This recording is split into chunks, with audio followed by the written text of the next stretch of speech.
आहे. चला तर मग आपण आजच्या पाहुण्यांचा परिचय करून घेऊया. मी धनश्री राणे हिला विनंती करते की तिने माननीय दासू वैद्य सरांचा परिचय करून द्यावा.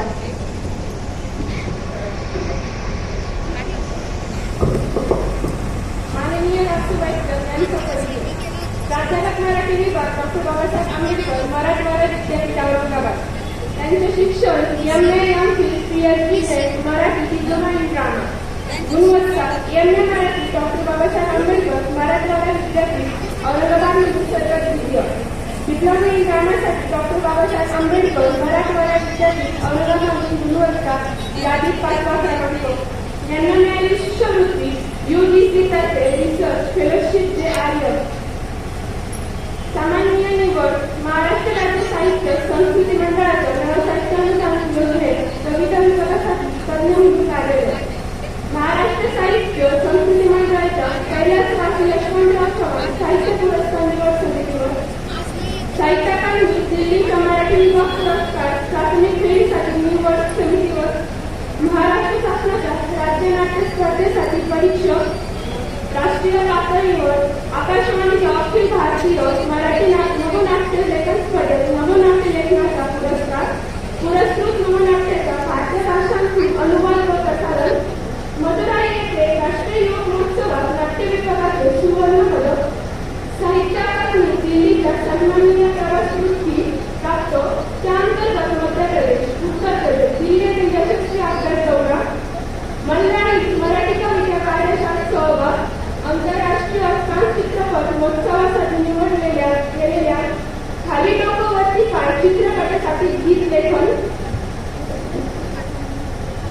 तुर्तास हा मुंबईचा पॉप्युलर प्रकाशनातर्फे प्रकाशित कविता संग्रह बाल साहित्य विषय गुर हा साकेत प्रकाशक औरंगाबाद तर्फे बालकथा संग्रह प्रकाशित.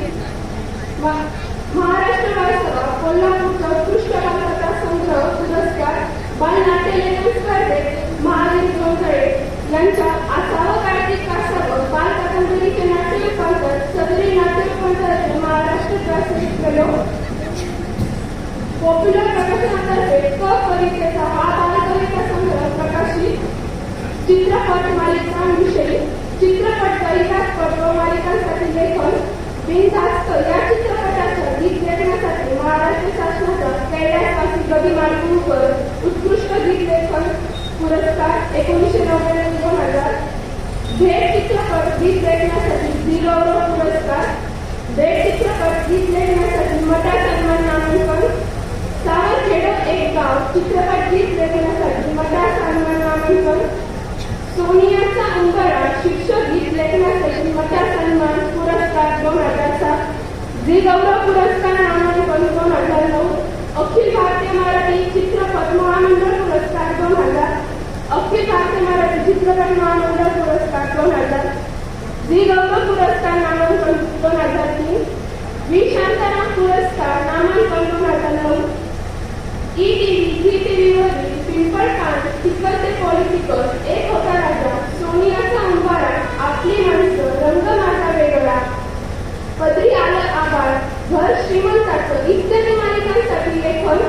आंतरराष्ट्रीय चित्रपट महोत्सवासाठी निवड झालेल्या जागीचा पाऊस चित्रपटासाठी गीत लेखन. आंतरराष्ट्रीय कान चित्रपट महोत्सवासाठी निवड झालेल्या खाली डोकं वरती पाय चित्रपटासाठी गीत लेखन 2012. तुकाराम चित्रपटासाठी गीत लेखन 2012. लेख वाचवा अभियानासाठी अभियान गीत लेखन 2011. तुकाराम चित्रपटाच्या गीत लेखनासाठी झी पुरस्कार 2013.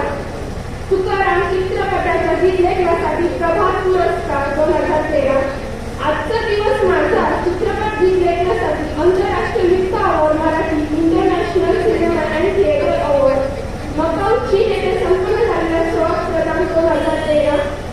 आजचा दिवस माझा चित्रपट गीत लेखनासाठी प्रभात पुरस्कार 2014. थँक्यू. धन्यवाद धनश्री. मी पुष्पा मेहंदी यांना विनंती करते की त्यांनी माननीय दासू वैद्य सरांचा सत्कार करावा.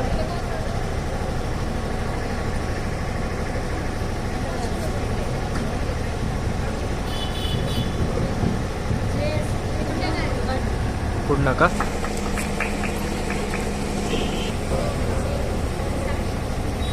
आजच्या कार्यक्रमाचे अतिथी माननीय श्री एकनाथजी आव्हाड यांचे प्रकाशित साहित्य बालकविता संग्रह अक्षरांची फुले आभाळाचा फळा करत सांगतो दोस्तांनो गंमत गाणी तळ्यातला खेळ पंख पाखरांचे गोधाई मज्जाच मज्जा हसरे घर सवंगडी मजेदार गाणी आनंद फुला शब्दांची नवलाई काव्य कोडी संग्रह मजेदार कोडी भाग 1 व 2 अलंकारांना बालकथा संग्रह आनंदाची बाग एकदा काय झालं जरा ऐकून तर घ्या.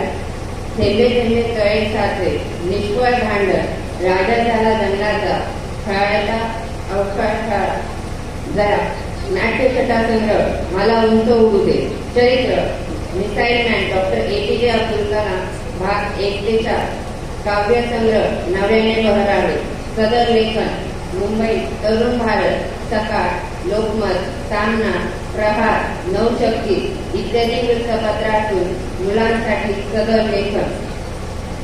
अभ्यासक्रम समावेश मुंबई महापालिका शिक्षण विभागाच्या संगीत कला अकादमीच्या संगीत अभ्यासक्रमात 2 बालगीतांचा समावेश. इयत्ता 6वी सुलभ भारतीच्या पाठ्यपुस्तकात बाबांचं पत्र या पाठाचा समावेश. इयत्ता 2री बालभारतीच्या पाठ्यपुस्तकात चांदोबाच्या देशात या बालकवितेचा समावेश. मुंबई मराठी साहित्य संघाच्या अमराठी भाषिकांसाठी असलेल्या मराठीच्या अभ्यासक्रमात 5 बालकवितांचा समावेश. साहित्य अकादमीच्या बाल साहित्य विषयावरील चर्चासत्रासाठी 2दा निमंत्रण. सरांचे सन्मान व पुरस्कार महाराष्ट्र शासनाचा वाघो मायदे राज्य पुरस्कार 2009 महाराष्ट्र साहित्य परिषदेचा VV बोके राज्यस्तरीय पुरस्कार पुणे 2011 बुलढाण्याचा शशिकलाताई काकाचे उत्कृष्ट बालवाङ्मय राज्यस्तरीय पुरस्कार 2010 कोल्हापूरच्या बालकुमार साहित्य सभेकडून उत्कृष्ट बालवाङ्मय राज्यस्तरीय पुरस्कार 2010 मुंबईच्या साहित्य चळवळीकडून या संस्थेकडून उत्कृष्ट बालवाङ्मय राज्यस्तरीय पुरस्कार 2009 व 2010 इचलकरंजीच्या आपटे वाचन मंदिरांकडून उत्कृष्ट बालवाङ्मय राज्यस्तरीय पुरस्कार 2014 मुंबईच्या भारतीय शिक्षण मासिकाचा बाल साहित्य सेवा पुरस्कार 2015 महाराष्ट्र शासन कार्यकारी विभागाचा सृष्टीमित्र पुरस्कार 2013 कवितेत अखिल भारतीय मराठी बालकुमार साहित्य संस्थेचा राज्यस्तरीय प्रथम क्रमांकाचा पुरस्कार पुणे 2011 महाराष्ट्र शासनाचा आदर्श शिक्षक राज्य पुरस्कार 2016 सरांचे बालकुमार साहित्य संमेलन अध्यक्ष मुंबई महापालिकेच्या शाळांनी एकत्र येऊन आयोजित केलेल्या पहिल्या मराठी बालकुमार साहित्य संमेलनाचे अध्यक्ष 2016 जळगाव येथे संपन्न दलुभाई जैन आयोजित 12व्या बाल साहित्य संमेलनाच्या समारोप सत्राचे अध्यक्ष 2016 अखिल भारतीय बालकुमार साहित्य संमेलन परभणी येथे आयोजित विभागीय बालकुमार साहित्य संमेलनाचे अध्यक्ष 2020 धन्यवाद. मी दीपक कुलकर्णी सरांना विनंती करते की त्यांनी माननीय एकनाथ आव्हाड सरांचा सत्कार करावा.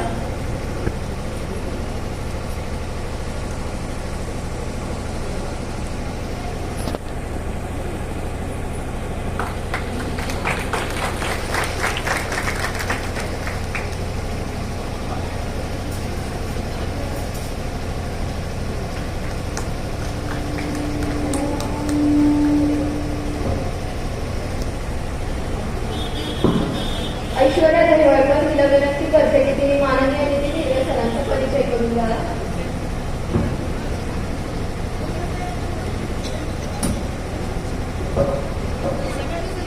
माननीय नितीन हिरे यांचा परिचय. चिंचवड पुणे येथे वास्तव्य अत्यंत खडतर परिस्थितीशी संघर्ष करून व नोकरी व सर्व कौटुंबिक जबाबदाऱ्या सांभाळून साहित्याची आवड जोपासताना संवेदनांना प्रकाशनाची मुहूर्त मिळवली. आज प्रकाशन द्रव्य महोत्सव साजरा करत असून पुस्तकांचे प्रकाशन, अनेक पुस्तकांचा राज्य पुरस्कार मिळालेला आहे. धन्यवाद ऐश्वर्या. मी शिंदे सरांना विनंती करते की त्यांनी माननीय नितीन हिरवे सरांचा सत्कार करावा.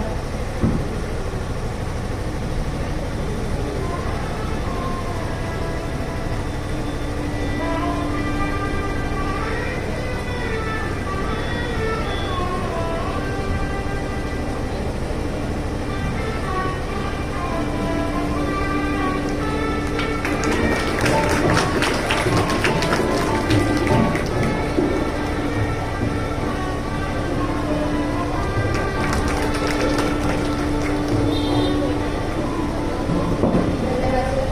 मी प्रेम साडे यांना विनंती करते की त्याने माननीय रमेश साडे सरांचा परिचय करून द्यावा.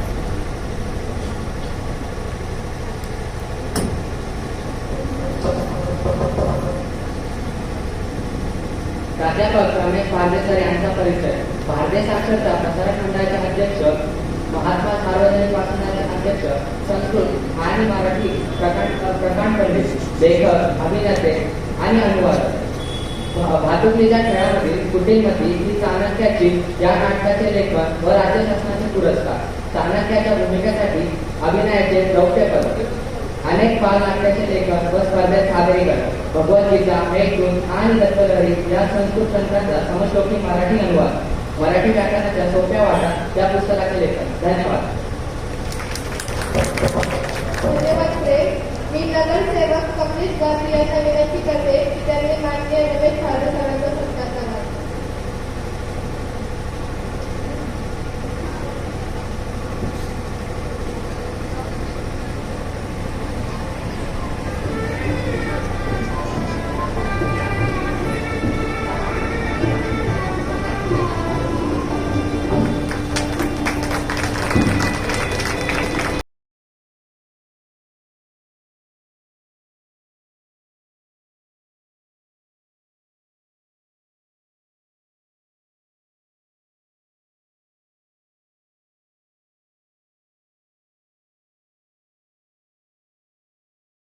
धन्यवाद सर. मी अर्पिता नायकवाडी हिला विनंती करते की तिने माननीय जयंत रेणुकर सरांचा परिचय करून द्यावा.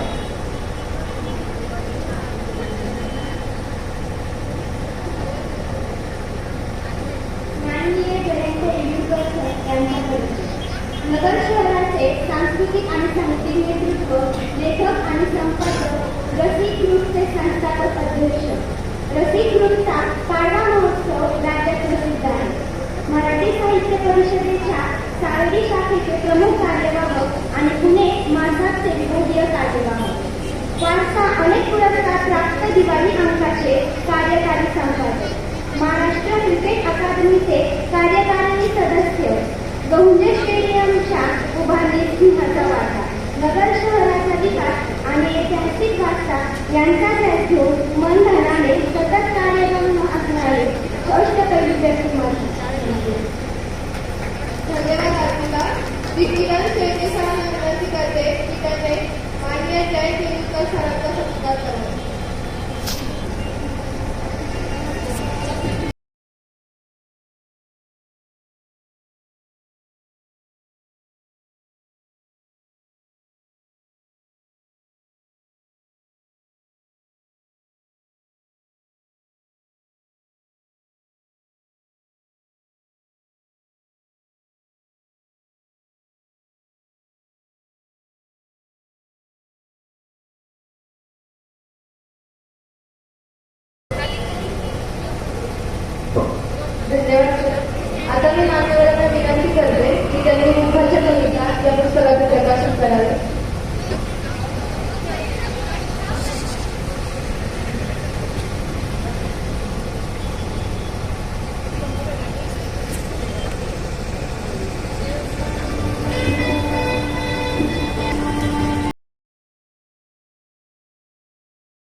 मंचावरील प्रतिभावंत मान्यवर मुक्ताच्या कवितासाठी कविता संग्रहाच्या प्रकाशनाला या कार्यक्रमात मी सगळ्यांचं स्वागत करते. खरं तर पहिला नंबर माझा मारला यांनी की तुम्हीच बोला म्हणून मोठे मोठे मान्यवर बोलायला असताना मला त्यांनी बोलायला लावले.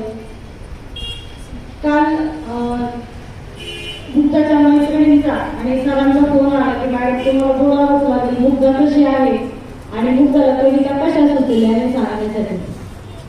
आता मी पहिल्या प्रश्नाचं उत्तर सांगते की मुक्ताला कविता कशा सुचल्या. तर कविता कशी सुचती हे तर मलाही माहित नाही आणि तिला विचारलं, मी सुद्धा कौतुकाने बऱ्याच वेळा विचारते की मुक्ता तुला कसं सुचतं तरी. ती म्हणते मला नाही माहिती पण सुचतं. त्यामुळे त्या प्रश्नाचं उत्तर मी तुमचं देऊ शकत नाही, पण मी तुम्हाला ती लिहायला सुरुवात तिने कशी केली हे मात्र मी सांगणार आहे. ती लहान होती, तिसरीला असताना आता मी शाळेत जायचे त्यामुळे पूर्ण वेळ तिच्या वडिलांसोबत असायची. तिचे वडील पुस्तक वाचायचे, लिहायचे. तिला वडिलांना पाहता वडील पुस्तक वाचत पडताना पाहिलं की ती काहीतरी घेऊन पुस्तक वाचायची. वडील काही लिहायला लागले तर ती पण काहीतरी लिहून पाहिजे. एकदा ती वडिलांच्या मागे लागली, मला खेळायचंय तुमच्या बरोबर.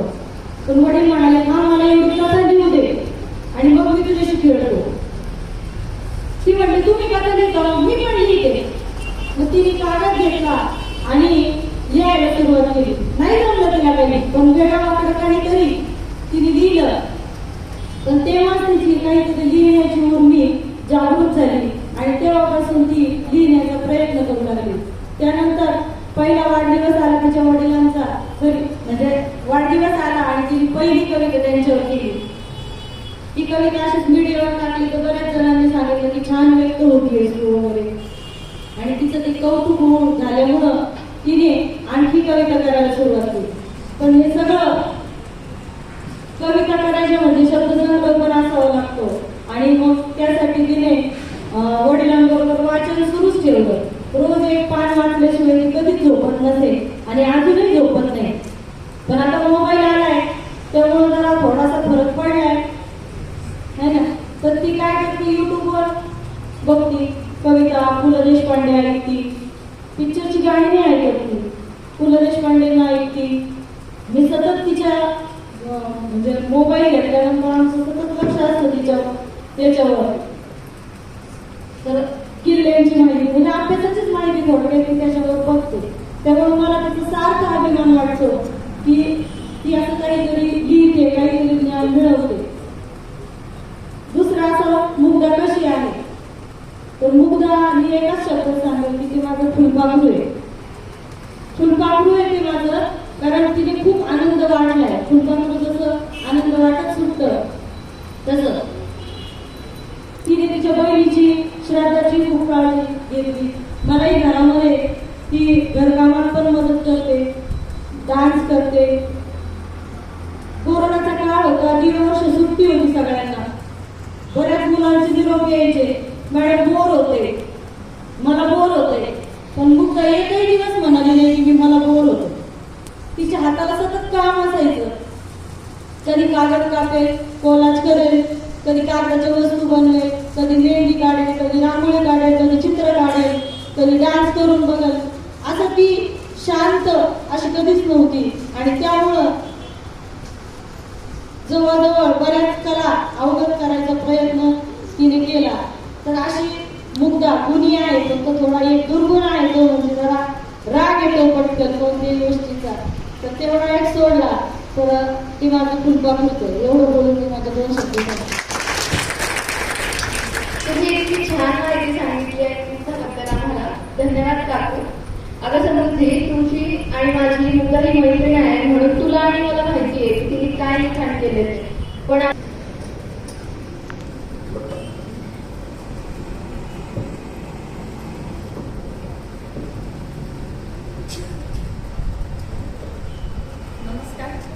इंद्रधनुष जण क्षणभर दिसतो म्हणून काय झालं, डोळ्याचे पाणी पडून जातं.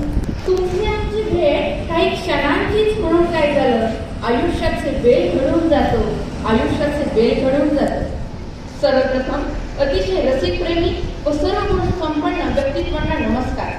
आज या नयनरम्य व बालमनाच्या कवित्वांचा आदर होताना संवेदना प्रकाशनाच्या माध्यमातून माझे अतुट बालमैत्रीण मुग्धा देवरीकर हिच्या मुग्धाच्या कविता या पुस्तक प्रकाशनाच्या माध्यमातून आज केवळ पद्मभूषण बाळासाहेब भारती हायस्कूलच नव्हे तर शेवगाव सारख्या ग्रामीण भागातून देखील कला देवतेच्या नटराजाचा आशीर्वादच जणू मिळाला. मला सांगताना खूप आनंद होतो की मुग्धा लहानपणापासूनच तिने कवितांचा आधार घेतला. मित्रांनो, कविता म्हणजे तरी काय असतं? कविता या कविता नसतात, तर त्या मनातील भावना असतात. भावना ह्या नुसत्या मनातील नसतात, तर अनुभव त्यात उमटलेले असतात. अनुभव आनंदाचे, दुःखाचे, हसणारे आणि रडवणारे असतात. माणसाच्या मनाला जागृत करतात. त्याच खऱ्या कविता पासूनच चाणाक्ष, कल्पनाशक्ती स्वाव देणारी, कुतूहलाने जीवनाच्या प्रत्येक वळणावर संवेदनशीलता जपणारी, माणुसकीच्या हिंदोळ्यावर बालमनाची आर्तता जपणारी, कलादेवतेचा आशीर्वाद असणारी माझी बालमैत्रीण मुग्धा हसणारी, रडणारी, कधी संघर्ष करणारी, रुसणारी, फुगणारी, आई अप्पा, श्रद्धादी, आजी आजोबांची परी, शाळेची शान, प्रेमळ, कल्पक अशी आहे. मुळातच ती तिच्या स्वभावातून जन्माला आला हा कविता संग्रह. प्रत्येक कविता ही जीवनातील काहीतरी रहस्य आपल्याकडे मांडते.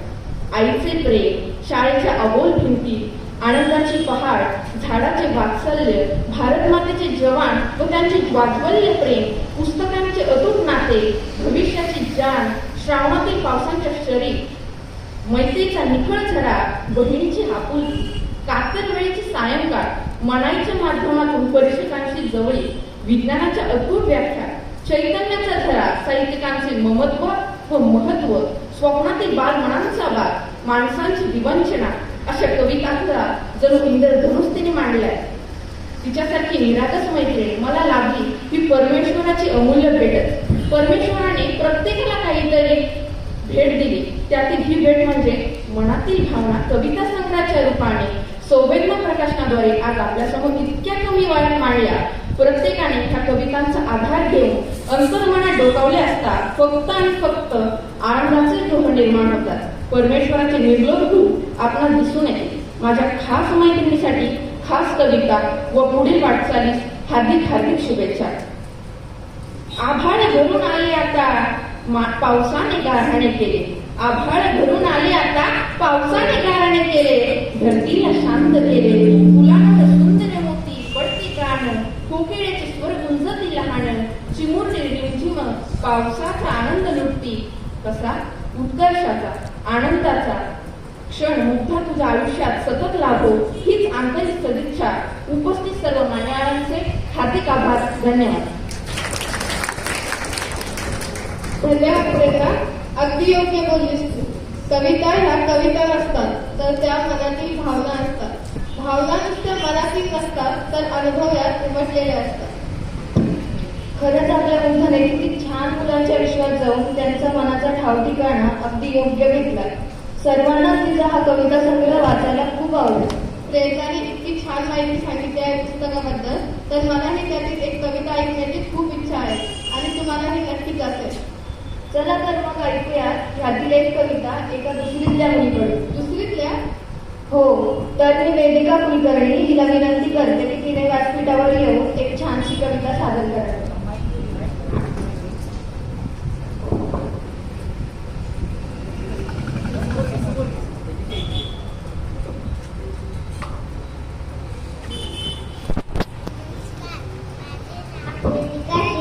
कुलकर्णी. आज मी तुमच्या समोर मुग्धा दीदीची एक कविता सादर करणार आहे. कवितेचं नाव आहे असे कसे. पांढऱ्या गाईचे पांढरे दूध, पांढऱ्या गाईचे पांढरे दूध, काळ्या गाईचे दूध पांढरे कसे. हिरवे हिरवे खातात गवत, हिरवे हिरवे खातात गवत, तरी तुझे शुभ्र कसे. धावतो साप जरी नाही पाय, धावतो साप जरी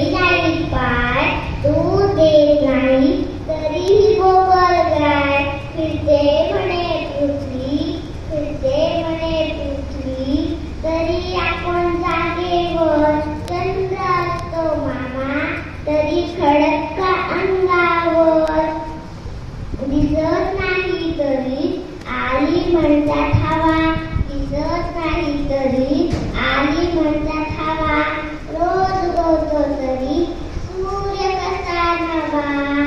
आई म्हणते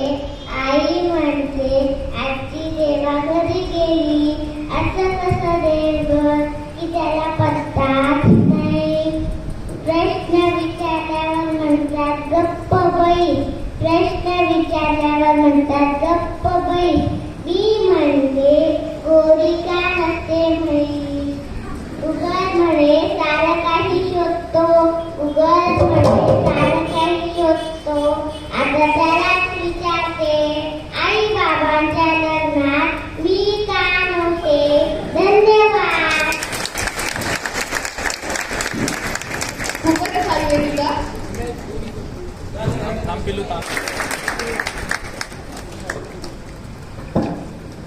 खूपच सुंदर वेदिका.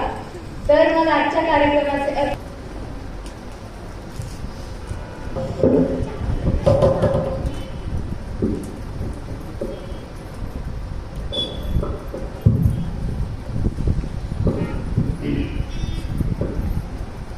नमस्कार.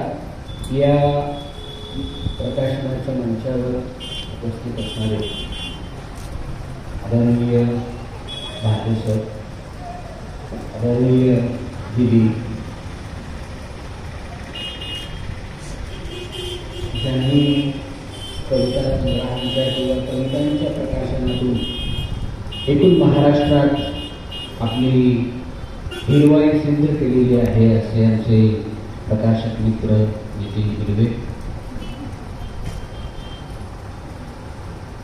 माझ्याबरोबरच अजून एक जे पाहुणे आहेत आणि मराठीमध्ये त्यांनी फार महत्त्वाचं असं बालसाहित्य लिहिलेलं आहे, लिहित आहेत आणि जे कायम बालसाहित्याचे चिंतनच असतात असे मुंबईचे आमचे बालसाहित्यिक एकनाथ आव्हाड, जे साहित्य परिषदेच्या कामाच्या निमित्ताने साहित्य क्षेत्रामध्ये, प्रकाशनाच्या क्षेत्रामध्ये, वाङ्मयाच्या क्षेत्रामध्ये नगरमध्ये राहून महत्त्वाचं काम करतात. त्यांचे जयंती येळूरकर हे सर्व ग्रामस्थ, पालक आणि सगळ्यात महत्त्वाचं म्हणजे 10वीचा वर्ग भारतीय शाळेचा, ज्याने हा सुंदर कार्यक्रम आयोजित केलेला आहे. खरं तर माझं इथे पाहुणा म्हणून नाव टाकलं आहे म्हणून मी आता इथे उभा आहे. पण मला जर खरं आता उमेश धुळीकर सरांनी विचारलं की तुम्हाला इथे कोणती भूमिका करायला आवडेल, ते मी मनपूर्वक सांगेन की मला या 10वीच्या वर्गात बसायला आवडेल. इथे छान मुलं नक्कीच 8-10 दिवसापासून याची तयारी चालू आहे असं दिसतंय मला. या दोघी जणी फार सुंदर सूत्रसंचालन करतायत, तिकडच्या मैत्रिणीला उभं करतायत, मग ती येऊन परिचय सांगते, मग एक पुस्तकाचा परिचय करून देते. असा एक सुंदर 10वीचा वर्ग आहे. माझा 10वीचा वर्ग एवढा चांगला नव्हता असं माझ्या लक्षात आलं तुमचा वर्ग पाहिल्यावर. पण आता मला माहिती आहे की काय तुम्ही मला तुमच्या वर्गात बसू देणार नाही. पण आपण पाहुणा म्हणून आपली इच्छा सांगायला काय हरकत आहे की मला काय आवडलं असतं तर तुमच्या 10वीच्या वर्गात बसायला. आणि तुमच्या 10वीचा वर्ग इतका मस्त आहे की त्या 10वीच्या वर्गातून एक चांगली कवयित्री निर्माण होते. ही किती महत्वाची गोष्ट आहे. कारण कवयित्री निर्माण होण्याकरता, साहित्यिक निर्माण होण्याकरता, कला निर्माण होण्याकरता तेवढं चांगलं वातावरण तिथे असणं फार आवश्यक आहे. म्हणून आपल्याकडे कुणाच्या राजवटीमध्ये जास्त कला निर्माण झाली असा एक इतिहासामध्ये अभ्यास केला जातो. त्याच राजाच्या राजवटीमध्ये चांगली कला निर्माण होते, साहित्य निर्माण होतं, जिथे एक काहीतरी बरं चांगलं वातावरण असतं. म्हणून मला बुद्धाच्या कवयित्री होण्यावरून लक्षात आलं की तुमचा 10वीचा वर्ग भारतीय शाळेबद्दल मला माहिती आहे की जिथे झाडांना फळं फुलं सगळीकडेच येतात पानं, पण भारतीय शाळेमधल्या झाडांना कविता येतात असं मी पाहिलेलं आहे. तिथे कवितांची काहीतरी अशी पोस्टर्स लावलेली मी पाहिलेली आहेत. त्यामुळे अशा शाळेमधला 10वीचा वर्ग आणि त्या वर्गात मला काहीतरी बसू देणार नाही, तर माझ्या इच्छाने सुरुवातीला सांगितलं. सगळ्यात आधी हा जो बालकविता संग्रह आहे, मुग्धाच्या कविता, या बालकविता संग्रहाचं प्रकाशन झालं असं मी जाहीर करतो.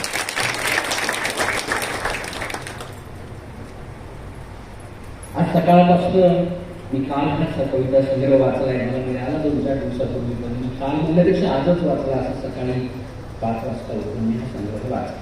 कारण होता तर मीच वाचला. आणि तेव्हापासून मी या कवितामध्ये मुग्धाच्या भावविश्वामध्ये मी होतो.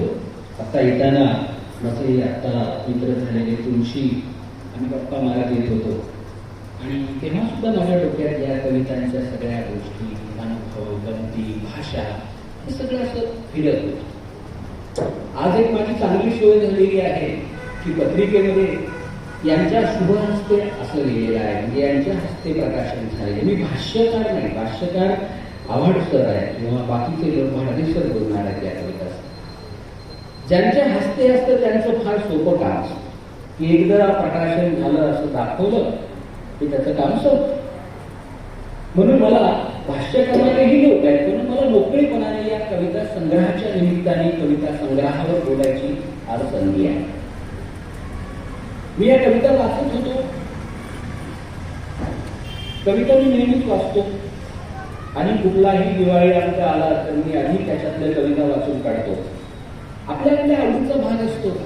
वर्तमानपत्र उघडल्यानं काही जे खेळाडू असतात, खेळ विषयक प्रेम असणारे लोक आधी स्पोर्ट्सचं पान असतात.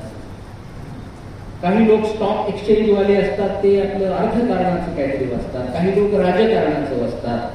नोकरीवाले लोक असतात, ते काही नवीन वेतनवाढ किंवा आयोग वगैरे लागू झालाय का असं वाचतात. प्रत्येकाची आवड असते. तसं मला कविता वाचायला खूप आवडतं. म्हणजे मला त्या वाचण्याची माझी निकट असते, गरज असते. त्यामुळे संग्रह दिसला की मी वाचतो. आता 10वीचा वर्ग तुमचा असा होता, मी ज्या खेड्यामध्ये शिकलो, पण साधी खेड्यातली शाळा होती. आमच्या शाळेला खिडक्या नव्हत्या, दारं नव्हते, आणि खिडक्यातून उड्या मारून पळून जायचो, अशी शाळा होती.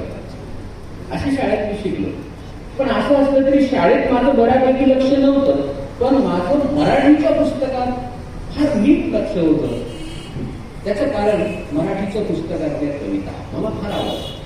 या बालांनो या रे या लवकर भर सारे या, मजा करा रे मजा करा, आज दिवस येतो, कितीतरी कविता.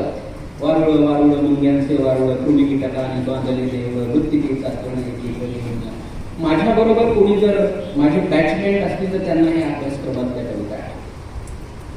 मै बंजारा आले कतारा खुमा भारत सारा, अशी काय खुलपा करू छान किती दिसते, करू पाटलांची कविता. वारुळ वारुळ मुंग्यांचे वारुळ, कुणी कीटकाने बांधले देव, मृत्तिकेचा कण एक एक घेऊन, खबरदार गरडाच मारून जाळवले चिंधड्या उडविल्या राई राये एवढ्या पुण्या गावाचे पाणी, असं सगळं पाणी. तुम्ही म्हणाल हे हुशार दिसताय, तर फक्त मराठीच्याच पुस्तकातलं मला येत होतं, बाकीच्या कुठल्याही पुस्तकात काही. आत्ता जरी गणिताचा हिशोब विचारला तर आनंदी आनंद आहे. माझी बायको जेव्हा म्हणते की त्या दूधवाल्याचा हिशोब करायचा, म्हणजे नाही मला वेळ नाही, तू कर, कारण मला येत नाही. खरं कारण आता पण मला हिशोब येत नाही. मी आकडे लिहिताना सुद्धा, तारीख लिहिताना सुद्धा अक्षरात लिहितो, आकडे लिहित नाही. मला आकड्याबद्दल खरंच काय आधीपासून काहीतरी भीती बसलेली आहे. तर असो, तर मला या अशा कविता वाचायला मिळाल्या, त्याच्याकरता सगळ्यात आधी मी मुग्धाचे मनपूर्वक आभार मानतो आणि तिचं अभिनंदन करतो की तिने मला चांगल्या कविता वाचायला. या कविता वाचत होतो तेव्हा माझ्या लक्षात आलं, प्रत्येक कवीची एक प्रकृती असते आणि प्रवृत्ती असते. प्रत्येक कवीची, म्हणजे कुसुमाग्रज असू देत का एकनाथ आवाड असू दे, प्रत्येकाची एक प्रकृती असते. त्या प्रकृतीनुसार लिहित असतो. म्हणजे आरती प्रभू नावाचे मराठीमध्ये कवी आहेत, त्यांनी काय लिहिलं, कशासाठी उतरावे तंबू ठोकून, कोण मेले कुणासाठी रक्त ओतून. त्यांचं म्हणणं जन्मालाच कशाला यायचं, असं आरती प्रभूचं म्हणणं. कारण त्यांची तो नियतिवाद आणि त्यांचे अनुभव, त्यांचं जन्म कोकणातलं कुडाळ वगैरे. पण मंगेश पाडगावकर काय म्हणतात की या जगण्यावर या मरणावर शतदा प्रेम करा. बघा झाला विरोधात. पाडगावकर म्हणतात 100दा जन्माला यावं आणि आरती प्रभू म्हणतात जन्माला कशाला. काय काय गंमत आहे. बासवी मर्डेकर समुद्राला म्हणतात आतली घाण किनाऱ्यावर आणून टाकणारा भंगी, असं म्हणतात कवी. आणि कुसुमाग्रज काय म्हणतात, आम्हाला याद निद्रा, कोणाला? समुद्रा. प्रत्येक कवीची एक टेंडन्सी आहे, प्रत्येक कवितेची प्रकृती आहे, प्रवृत्ती आहे. तर मी मुग्धाची प्रकृती शोधत होतो, प्रवृत्ती शोधत होतो, त्याच्याबद्दल मी फक्त बोलणार आहे. हिची प्रवृत्ती कशी आहे? ती जरी छान निसर्गात रंगली, ती जरी आनंदात रंगली, तरी ती भोवतालाचे प्रश्न विसरू शकत नाही. ही तिची प्रकृती आहे. बघा, या कवितांच्या शेवटी तिने एक प्रश्न उपस्थित केले काहीतरी, जे आता आपल्या मैत्रिणीने कविता वाचून दाखवली. त्याच्या शेवटी सुद्धा मी दाखवतो, काही तुम्हाला ओळी करून सांगेल की मी पाहत गेलो आहे. शेवटी ही गांभीर्याने काहीतरी भोवतालाबद्दल प्रश्न विचारतात. म्हणजे तिच्या कवितेमध्ये कुटुंब चित्र असतं, पण शेवटी ती म्हणते की बाहेरून आम्ही आलो, आई नोकरी करते, बाबा नोकरी करतात, पण घरी आल्यानंतर पुन्हा चहा कोण करतं? आईच करते, बाबा नाही करत. हे प्रत्येकाच्या घरात आहे, माझ्या घरात तर पण आहे. मी नोकरी करतो, माझी बायको पण नोकरी करते. तिला ते कुठेतरी जाणवतं. का बरं? आई पण सगळ्यांच्या घरात आहे, वैयक्तिक नाही. ही भावना जी आहे, म्हणजे बाईनी पुरुषाच्या खांद्याला खांद्या लावून बाहेर जाऊन अर्थार्जन करायचं, पण घरी आल्यानंतर पुन्हा रोज जशाला तसे, तू बाई मी पुरुष, मी पेपर वाचत सोफ्यावर बसतो, तू स्वयंपाक कर, तू तांदूळ निवड, तू तांदूळ धू, तू खिचडी टाक, काय पोळीच. असे ती प्रश्न निर्माण करते. म्हणून ती मला लक्षात येतं की हे जरा मी लोकांना पण घेऊन असं म्हणालो की काय करून ठेवलं या मुलांचं आपण या भूताला. त्याच्या करोनाने तर जे काही करून ठेवले आपल्या खावाखावनांचं, आपलं खूप नुकसान झालं, सगळ्यांचं, जगाचं नुकसान झालं. नुसती माणसंच गेली नाही, तर आपण सुद्धा त्या लॉकडाऊनमध्ये थोडे थोडे रोज जात होतो. आपल्याला वाटत होतं कधी आपला नंबर लागेल सांगता येत नाही, अशी ती अवस्था होती. आणि हे जे थोडं थोडं मरण असतं ना, हे अत्यंत भयंकर असतं. कधी कधी एकदम मरून जाणं चांगलं आहे असं वाटतं, पण रोज मरणं थोडं थोडं अंशाने हे वाईट. आता ही 10वीची मुलगी आहे आणि त्यातल्या त्यात मी विचार करतो, मी जेव्हा काहीतरी 10वीला होतो तेव्हाचा काळ आणि आत्ताचा काळ, ही जी मुलं आहे, माझी मुलगी 8वीत आहे, पण तिच्याशी बोलताना माझ्या लक्षात येतं की मी विचाराच्या बाबतीत खूप मागासलेला आहे, तिचे विचार खूप पुढचे आहेत. ही या काळातली मुलगी आहे, हिला ज्ञानाचा ऍक्सिस, स्त्रोत खूप मोठे आहे. तिला सगळं भोवताल टिपता येतं.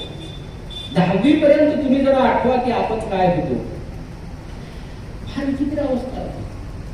आणि पिढ्यांची गंमत, नवी पिढी असं का म्हणतो, तर नवी पिढी ही पहिल्या पिढीच्या पुढे +1 म्हणजे पुढे गेलेली असते. कुठल्याही मुलाला असं वाटत असतं की आपले वडील आणि आपली आई म्हणजे बापरे काय आहे, असंच वाटत. कुठल्याही, आपल्याला तेच वाटत होतं, लक्षात घ्या. त्याच्यात आईबद्दल तर मी पाहिलंय की प्रत्येक ठिकाणी मला फार गमतीदार वाटतं कधी कधी हे दृश्य, बहुतांश ठिकाणी की ती आई बोलू लागली की मुलगा किंवा मुलगी म्हणतात, आईला गप्प बसतं, तुला कळत नाही का. मला फार हसू येतं या वाक्याचं की ज्या आईनं मला काय काय प्राथमिक गोष्टी शिकवल्यात, नाक कसं पुसायचं इथपासून, आणि त्या आईला आपण धीटपणे म्हणतो तू गप्प बसलं, तुला कळत नाही. त्याचं कारण पिढी बदलते. म्हणून ही नव्या पिढीची लहान मुलांसाठी कविता लिहिणारी मुलगी आहे, एक संवेदनशील मुलगी आहे. छोटासा मी दृष्टांत सांगतो. हिची कविता कशी आहे, एक ख्रिश्चॅनिटीमध्ये, म्हणजे ख्रिश्चन देशामध्ये, त्या ख्रिश्चन मुलीचा आपल्याला मी तुम्हाला सांगतो पुढे. एक मोठा माणूस, 40-50ला माणूस मरतो.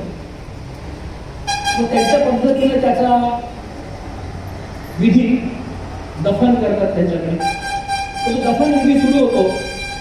त्या माणसाला एक 12-13 वर्षाचा मुलगा असतो, म्हणजे अशा काही वयोगटात, आणि तो मुलगा सोबत आहे, आई आहे सोबत. आता स्वाभाविक 12-13 वर्षाच्या मुलाचे वडील जाणं आहे, कुठले वडील जाणं वाईटच गोष्ट. 80 वर्षाचे वडील जाणं सुद्धा वाईटच गोष्ट, कारण पोरके करून जातात ना मुलाला, म्हणून वाईट. म्हणजे 80-90 वर्षाचे वडील आपलं काहीही आता मदत करत नसतात, ते कोपऱ्यात पडून असतात, पण तो जो भरलेला कोपरा असतो की नाही, तो रिकामा होणं हे ते पोरके करत. आणि इथं तर एक 10-12 वर्षाचे मुलाचे वडील गेले आणि आई सगळेजण सोबत ती अंत्ययात्रा जाते स्मशानभूमीमध्ये, खड्डा खोदलेला आहे. तो मुलगा सगळं बघतोय. खूप जणांना वाटतंय की या मुलाला कळतंय का काय झालंय ते आपल्या वडिलांचं, त्याला आता काय करायचं वडिलांना, असे त्यांच्या मनात प्रश्न आहेत. मुलगा आपला शांत आईचा हात धरून बघतोय, काय चाललंय काय नाही. आईचं नवरा गेलाय, तिथून दुःखात आहे. आणि मग ती पेटी जी असते ती खाली ठेवतात त्या वडिलांची आणि त्याच्यावर मूठ अशी माती टाकतात. एक पद्धत आहे. त्या मुलाला सांगतात की त्या छोट्याशा मुठीमध्ये तो माती घेतो आणि टाकतो. आणि सगळ्यांनी टाकल्यानंतर मग ती माणसं येतात आणि ती फावड्याने अशी माती ओढायला लागतात. या मुलाचं लक्ष तिथेच आहे. वडिलांची जी पेटी ठेवली की नाही तिथेच लक्ष आहे की आपले वडील त्या पेटीत झोपले. त्याला काय काय वाटतं माहिती नाही, तो बघतोय पेटीकडे. आणि ती माती सगळी टाकल्यानंतर ते काहीतरी ठेवून असं ते घराकडे संपला आणते. मुलगा बोलतच नाही. आईला त्याचं फार वाईट वाटते की मुलगा व्यक्त व्हायला पाहिजे, बोलायला पाहिजे, त्याच्या मनात काय झालंय. आणि मग रस्त्याने जाताना आई त्याला म्हणते की बेटा तुला काय वाटतंय, तुला खूप दुःख झालं मला कळतंय, अरे काय करावं, आपल्याला वेळ आहे असं झालं. ती बोलते तुला काय वाटतंय. दोनदा तिला विचारल्यानंतर तू कशाचा विचार करतोयस, तर दोनदा तिचा विचारल्यानंतर तो मुलगा म्हणतो आई खरं मी विचार करतोय. आईला वाटलं आता हा सांगणार की माझ्या वडीलच्या पेटीत झोपले, आता ते वर येणार नाहीत, असं काहीतरी वाटतं तिला. पण मुलगा म्हणाला आई मी विचार करतो हे खरं आहे. बघा दृश्य, स्मशानातून घराकडे वापस येत आहे. आईने त्या छोट्या कवळी बोटं हातात धरलेली आहे आणि त्या रस्त्याने जाताना मुलगा आईला म्हणतोय आई मी विचार करतोय. कशाचा विचार करतोय बेटा, तर मी विचार याचा करतोय की आपण जेव्हा बाबांना म्हणजे पप्पांना काय डॅडींना मध्ये ठेवलं त्याच्यानंतर आपण माती टाकली म्हणते मग पुढे तुला फक्त काहीतरी आता याचा बाण फुटेल. आणि तो म्हणतो त्याच्यानंतर त्या काकांनी फावड्याने माती टाकली आणि माती टाकत असताना माझं लक्ष होतं छोट बेडकाचं पिल्लू त्या पेटीवर जाऊन बसलं होतं आणि ते त्या माती बरोबर पुरल्या गेलं. ती म्हणते मग मला वाटतंय त्या जिवंत बेडकाचं काय झालं असेल याचा विचार. ती आई थरारून जाते आणि ती पाहतच राहते काय मुलगा आहे हा, आपले वडील तिथे आहेत तर हा त्या बेडकाचा विचार करतोय. आणि पुढे चालून हा मुलगा जो माणूस जिवंत भोवतालाचा विचार करू शकतो ना तो माणूस चांगला लेखक होऊ शकतो, कवी होऊ शकतो. आणि हा छोटा मुलगा कोण होता माहिती, याचं नाव होतं मॅक्झिम गॉर्की. हा मॅक्झिम गॉर्की होऊन पुढे लेखक म्हणून प्रसिद्ध झाला. आणि त्याने नंतर त्याचं स्पष्टीकरण दिलं की मला तेव्हाही असं वाटलं जी गोष्ट संपलीये ती संपलीये, जी गोष्ट जिवंत आहे तिच्याबद्दल विचार करता येईल. आणि मी हे कसं करता सांगितलं तर बुद्धा अशा प्रकारचा जिवंत भूतालाचा विचार करणारी कवयित्री आहे. हे मला खरं तर एवढं सांगून मी खाली बसू शकतो कारण मला सांगायचं तर मी सांगितलं. तिची प्रकृती काय आहे, एखाद्या कवीची प्रकृती आणि प्रवृत्ती जर तुम्हाला सापडली तर पुढे मग किती बोलू शकतो आपण, पण मुळात सांगून झालेलं असतं. तिच्या मी कविता वाचत होतो आणि हा कार्यक्रम एकूण पाहताना वहिनी उभं राहिल्या आणि त्या फार प्रांजळपणे त्या सांगत होत्या की त्या म्हणाल्या त्या बरोबर आहे की मी नाही सांगू शकणार तिची निर्मिती प्रक्रिया कशी आहे. पण त्यांचं एक वाक्य मला फार आवडलं. त्या म्हणाल्या की ते थोडं रागीट आहे पण माझं फुलपाखरू आहे असं मला फार छान. पण तेच पालक मुलाला फुलपाखरू बनवू शकतात जे पालक स्वतः झाड व्हायला तयार असतात. सोपं नसतं मुलांना फुलपाखरू बनणं कारण तुम्ही जर झाड व्हायला तयार नाही मुलं कशी फुलपाखरू होती. आणि मला देवरीकरांच्या घरातलं वातावरण माहिती आहे. एक दोनदा त्यांच्या घरी आलेलं आहे तेव्हा उमेश रावांशी माझा नित्य संवाद असतो. उगीच उगवून येत नाही हो.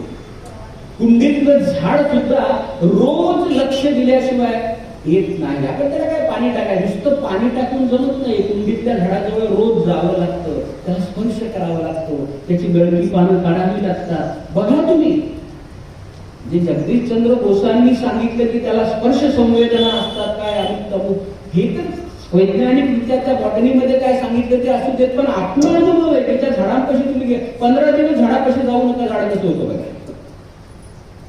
म्हणून मुलं जेव्हा, आता आपण म्हणतो नाही आमची मुलं काय करावं, वाचनच नाही, काय करावं. मुलं कशी वाचतील, मुलं काय पाहतात, म्हणजे माझ्या सगळं मी पण कटघऱ्यात मी पालक म्हणून त्यांनी जसं सांगितलं की सूचक आता थोडासा मोबाईल आलाय, थोडासा नाही खूप मोबाईल आलाय, पंचायत करून टाकली मोबाईल. पण मुलांची काय चूक आहे, पुस्तक वाचत नाही. कधीतरी मुलांनी असं पाहिलंय का की आपले वडील भालचंद्र नेमाडेंची किंवा कुठली तरी एखादी शंकर पाटलांची कथा वाचत पुस्तक त्यांच्या हातात आहे, असं पाहिले का? आपली आई काहीतरी दिवाळी अंक वाचत बसलेली, असं चित्र मुलांनी पाहिलंय का? नाही का? आई त्या सासू सुनाच्या भानगडीमध्ये टीव्ही समोर बसलेली आहे. सासू सुनाच्या भानगडी कुठल्या? टीव्हीतल्या.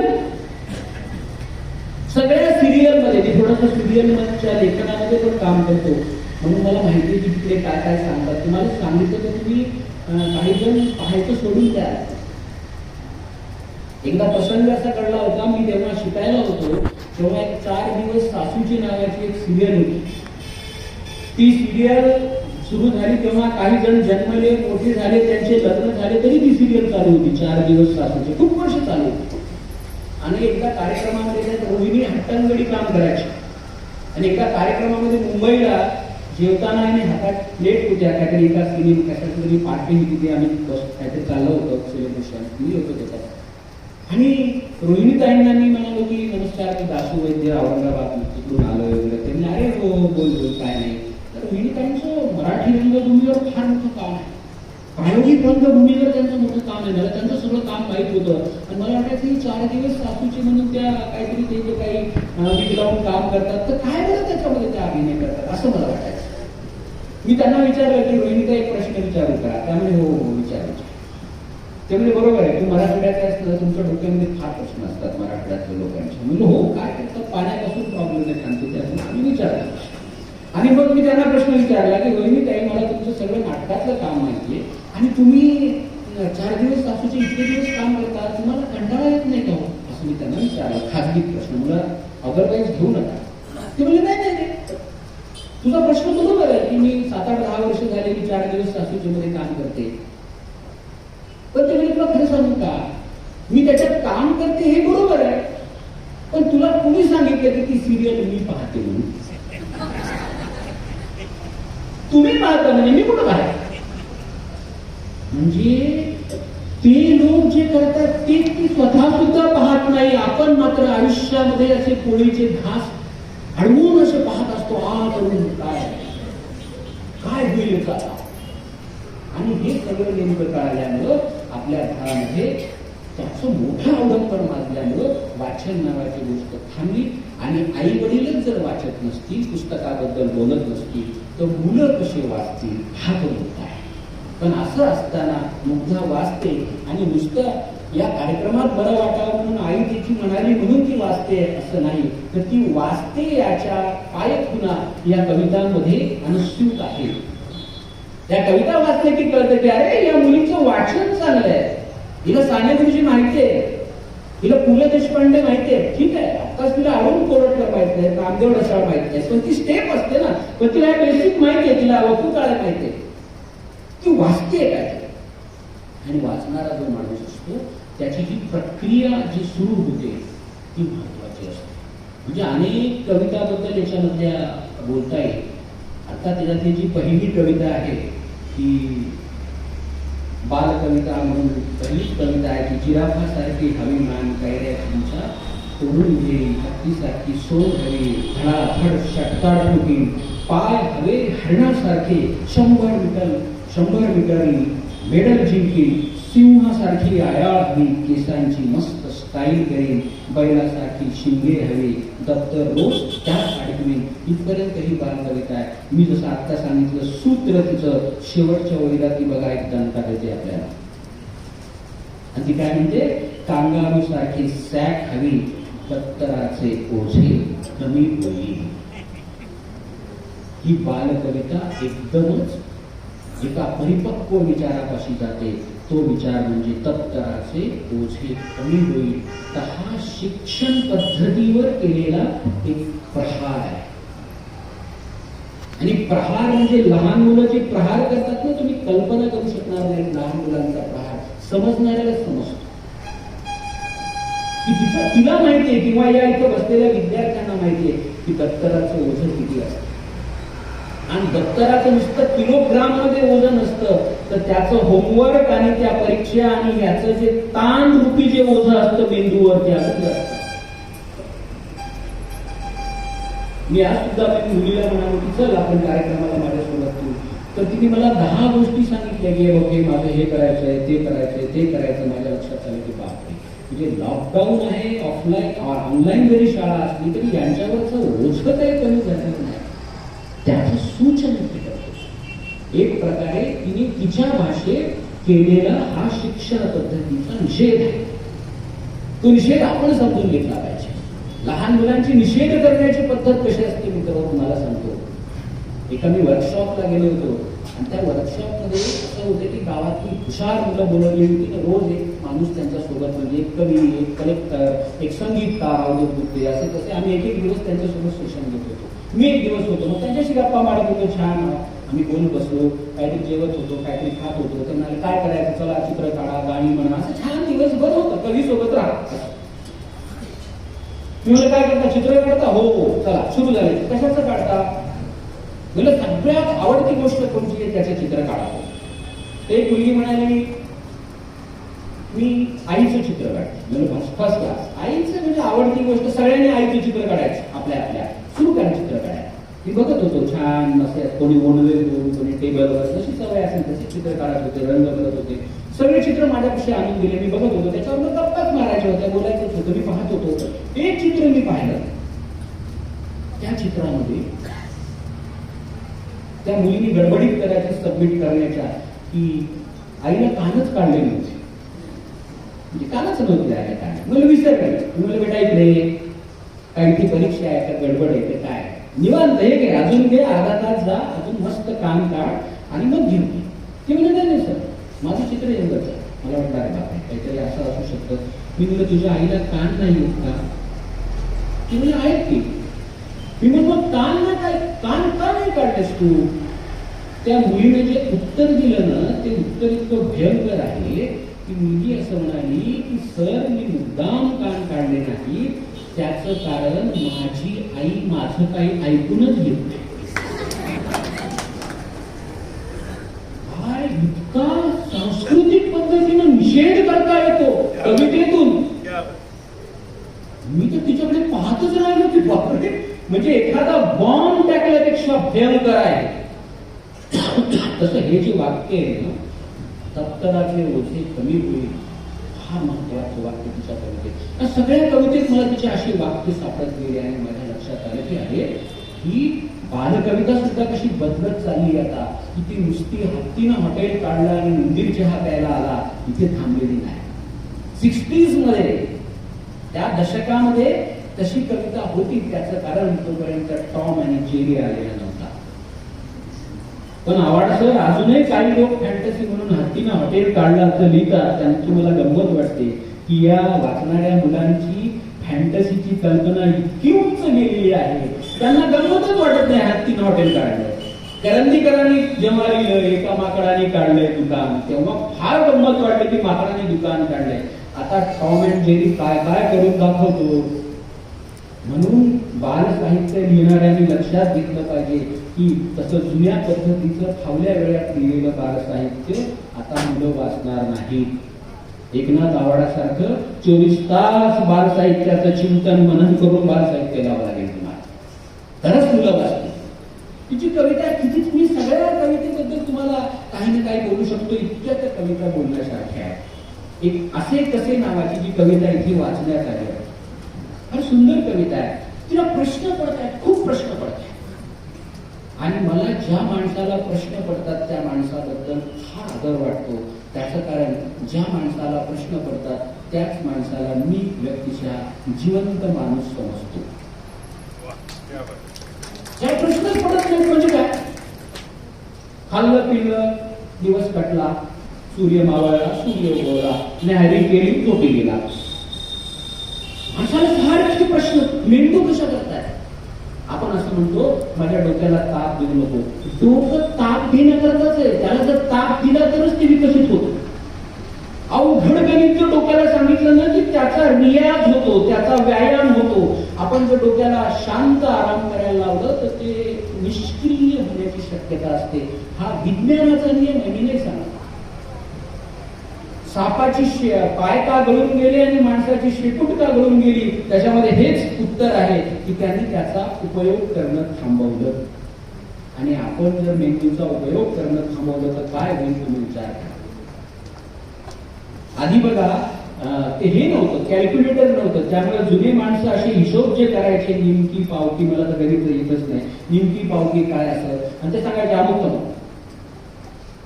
आता पंचायत अशी आहे की आपल्याला साधे साधे हिशोब कॅल्क्युलेटर शिवाय येत नाही. म्हणजे मानव जातीने हिशोब करण्याची जी एक काय क्षमता आहे ती अनेक पिढ्यातून विकसित केली होती, ती आपण आता संपवू लागलो. असे अनेक प्रश्न विचारते की पांढऱ्या गाईचं पांढरं दूध कसं आहे, ही गोष्ट अशी का आहे. आणि प्रश्न पडले पाहिजे, अनेक प्रश्न पडले पाहिजेत तुम्हाला. मी मागे कदाचित तुमच्या शाळेत सांगितलं होतं नाही माहिती, मला एक कॅरेक्टर प्रश्न पडणार. म्हणजे चांगल्या साहित्याचं लक्षण काय असतं ते वाचलं की तुम्हाला चांगलं काहीतरी आठवलं पाहिजे. पहिली गोष्ट मुग्धाच्या कविता, मला जी कुलकर्णीचा ते मुग्धाची बखर काय, मुग्धाचं एक त्यांचं मुग्धाच्या नावाचं एक पुस्तक आहे हे आठवलं. काय चांगली गोष्ट. हे वाचल्यानंतर मराठीतल्या चांगल्या साहित्याची जर तुम्हाला आठवण येत असेल तर हे उत्तम लक्षण. तातू सामंत नावाचं कॅरेक्टर आहे, 6वी-7वीचा मुलगा आहे, तरी 10वीला आहे. आणि त्याला खूप प्रश्न पडतात, काही प्रश्न पडतात. तो विचित्र विचार करणार. मी त्याला जर विचारलं तुम्हाला की सरांनी ज्ञानेश्वरांनी ज्ञानेश्वरी का मराठीत का लिहिली, सगळे मुलं म्हणतात कारण अमुक तमुक तमुक. तातू सामंतचं उत्तर वेगळं, त्याचं कारण त्याचा मेंदू कार्यप्रवण होता. तातू सामंत म्हणतो ज्ञानेश्वर आणि ज्ञानेश्वरी मराठीत लिहिली कारण त्यांना इंग्रजी येत नव्हते. मला सांगायला कोणीतरी सांगावं की हे उत्तर चूक आहे. सरांनी त्यांना सर त्याला रागावले, मूर्ख म्हणाले. त्याचं कारण काय, आम्ही सर लोक जे असतात ते मॉडेल आन्सर मध्ये जे लिहिलंय तेवढंच उत्तर आम्ही बरोबर म्हणतो. विद्यापीठीय पातळीवर असू द्या, किंवा शालेय पातळीवर असू द्या, पण अशी काही मुलं असतात जे तुमच्या शिक्षण व्यवस्थेला सापडलेल्या उत्तरापेक्षा नवीन उत्तर आणि बरोबर उत्तर शोधणारी जी मुलं असतात ती इतिहास निर्माण, ती वेगळं काहीतरी निर्मिती करत असतात. मग त्याच्यामध्ये मुग्धाच्या कविता असतात किंवा एखादा शोध असतो संशोधनात.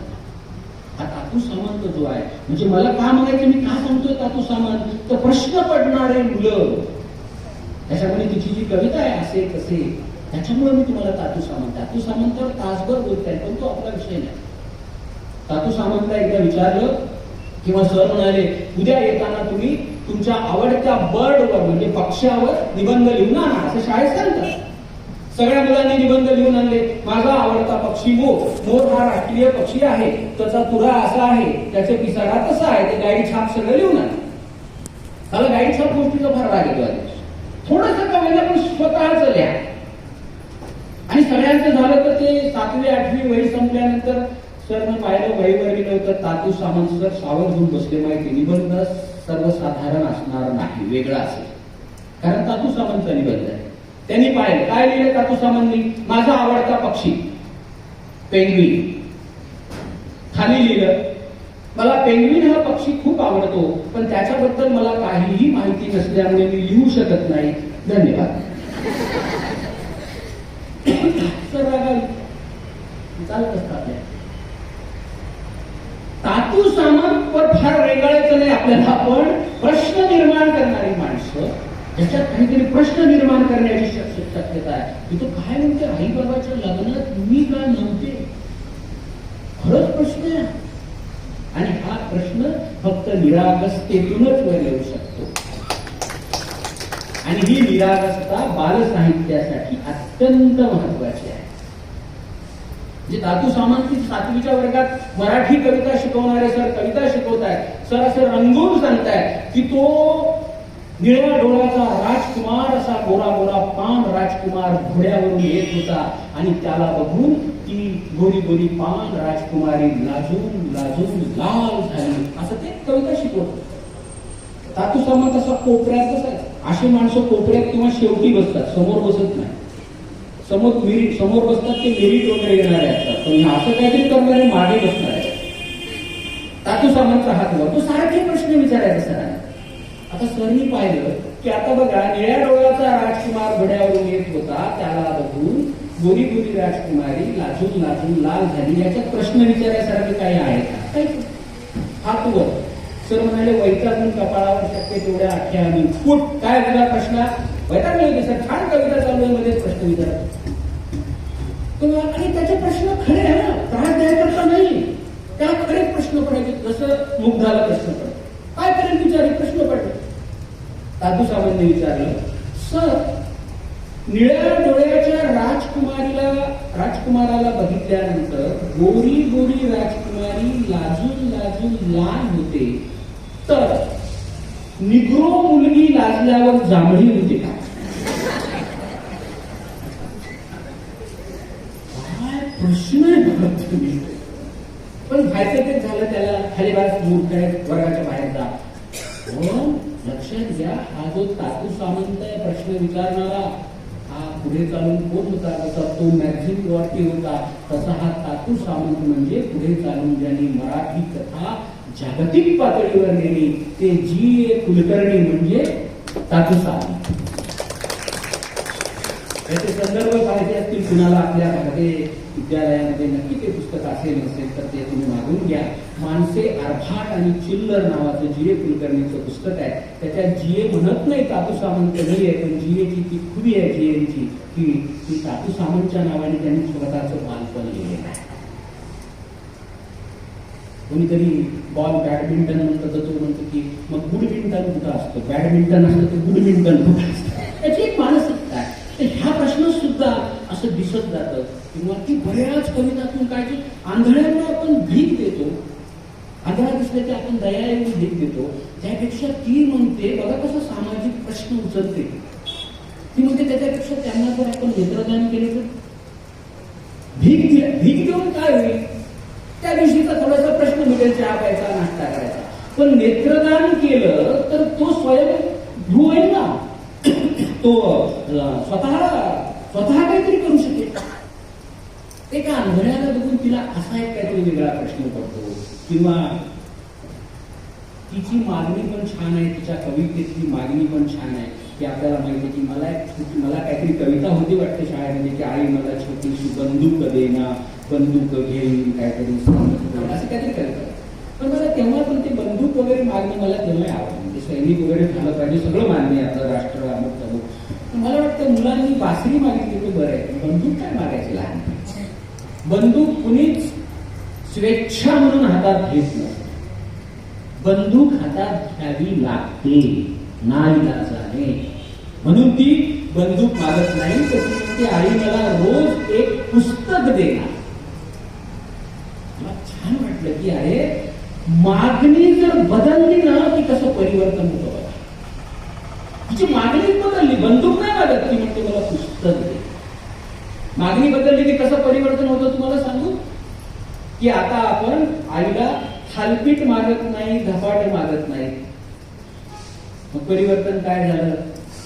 पिझ्झा येऊन बसला. परिवर्तन झालं की नाही? आपल्या खानपानामध्ये परिवर्तन झालं.